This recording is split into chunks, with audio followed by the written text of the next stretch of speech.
That's right, it's the Hive 5, which I totally haven't done since April or so. This time, we're covering my top 5 games of 2015. And remember, this is my list, so if you disagree, that's great. Shut up. But HiveLeader, this is a democracy with freedom of speech. Not on this channel. So let's get started, but first, a quick disclaimer. This list is not going to just be MMOs, because surprise, surprise, there weren't that many good MMOs released in 2015. In fact, there won't be any MMOs on this list, because I limited this list to games that were released in 2015. No early access, no alphas, no betas, and no expansions or DLC. Full games only. But in a move that I'm sure will cause some kind of controversy, I am including games that were re-released in 2015. For example, Uncharted, the Nathan Drake collection. The Uncharted series is something I've never gotten to talk about on the channel until now. So here I go. I love this series. And yeah, these games were released a while ago, but this re-release is the best way to play them. Uncharted 2 is of course the standard for all movie games. Movies?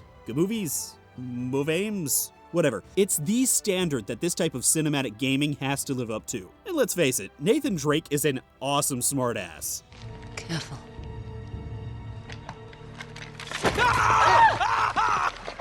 Christ almighty. Just kidding. He's also the closest thing we're gonna get to Indiana Jones since The Last Crusade. You don't count! However, he does have a bit of a flexible moral compass. I just killed 10 men. Are we sure I'm still the good guy?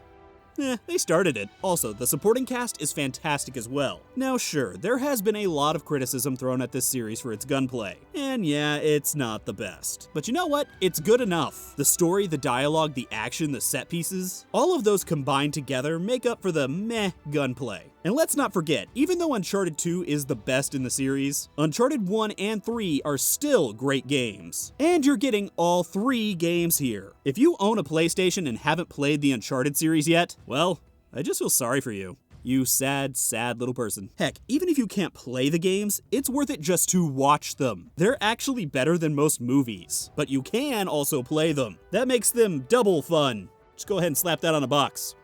Double fun. Bam! Marketing.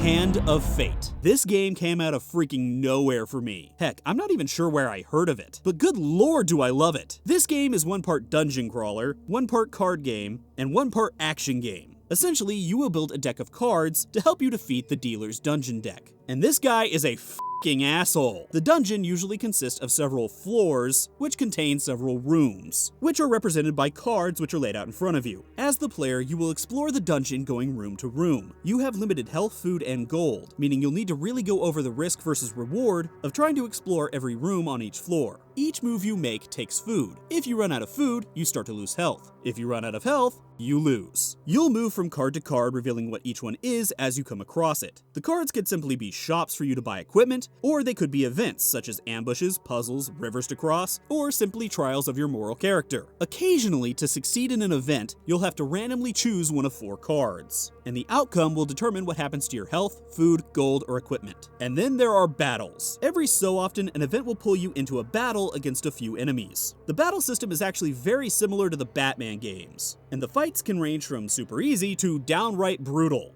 F***ing lich. The equipment you obtain or buy throughout your adventure will also really help or hinder you in fights, affecting your damage, movement speed, and special abilities. It is truly a fun game that is worth your time. It is also super cheap on Steam, so go pick it up. There's also some DLC to unlock some additional modes to up the fun/frustration factor.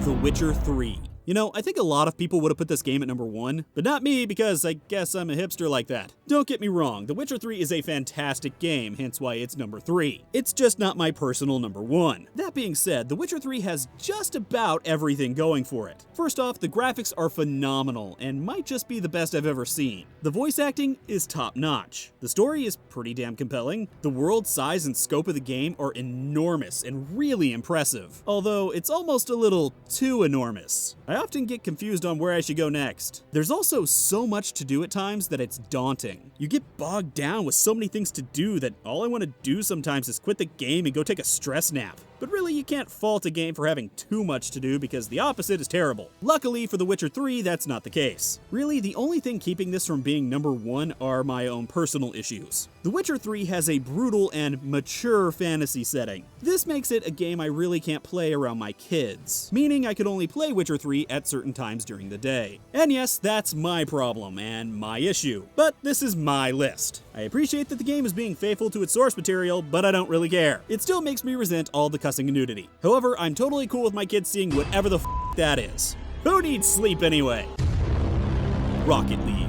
Finally, soccer is popular in America! And to think, all it took were some radical rule changes, fast cars, rockets, and explosions. Basically take everything America, put it into soccer, and bam! Rocket League. Talk about another game that came out of freaking nowhere. I got this game for free from my PlayStation Plus membership one month. I downloaded it and never played it. Then I saw some people raving about it on Twitter, so I decided to give it a go. After I put down the controller from my first play session with Rocket League, I realized it had been 2 months. I hadn't showered, I hadn't eaten, and my wife was looking into ways to legally declare me a vegetable. She also apparently succeeded because I am now a new breed of gourd. Which I resent, by the way. There's only so much you can say about Rocket League other than it's really fast soccer with cars. You can drive a car up a wall. You have rocket boosters. You can flip. And anytime someone scores a goal, anyone near goes flying. I guess the only other thing you could say is that it is wildly addicting. I kind of thought that maybe the game's popularity would fade over time, but when logging back in to get this footage, I think there are more people playing now than ever before. So yeah, pick up Rocket League. You can get it on PC, PS4, and it's coming to Xbox One. So go play some soccer!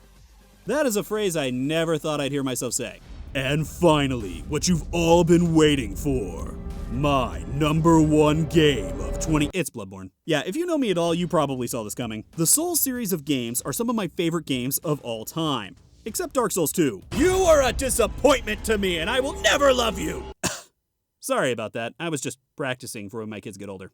Anyway, for me, Bloodborne is the game that has everything going for it. The visuals are fantastic and set the perfect atmosphere for this creepy setting. The controls are tight and fluid, which directly affects the action combat. Swinging your weapon and dodging feel deliberate, and any mistakes you make feel like they were yours, not the controls. The story, yes there is one, is also rather deep and intriguing. The game is also full of secret loot, bosses, NPCs, and passageways to find. The level design here is really impressive with all the areas being interconnected. It makes the whole world feel really cohesive. And of course I can't forget to mention the crippling soul-crushing difficulty. I love it. Oh you stupid f***ing piece of shit. Yeah, the game is hard, just like all of the Souls games. But you know what I love about this? The sense of accomplishment you feel when you finally beat something you've died at dozens of times. When you finally down that boss, you want to pull a Rockstar move and just destroy everything in the near vicinity. But don't, that would be bad, and I don't want to be held liable for property damage. There's so much to Bloodborne that it's really hard to talk about, but it is the reason I got a PS4, and it was entirely worth it. It is easily my game of the year, if not one of my favorite games of all time.